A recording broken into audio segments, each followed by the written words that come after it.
Dito mga guys may nag-aya sa akin ng 1v1 at ito ang sabi niya. Paddy 1v1 gas content mo.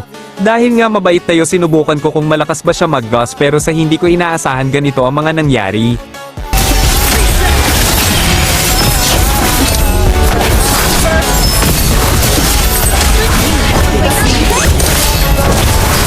At nag-chat ulit siya na content mo to boss. At dahil nga mabait tayo pinakitaan din natin siya.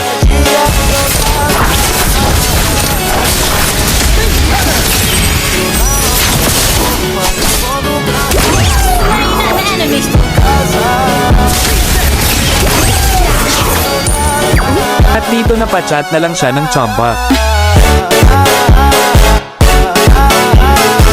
Kaya nag-chat na din ako ng question mark pero sa hindi inaasahan talo pa din ako nice game sa'yo idol. Kaya sa mga gusto ako mapalaban follow nyo lang ako at PM.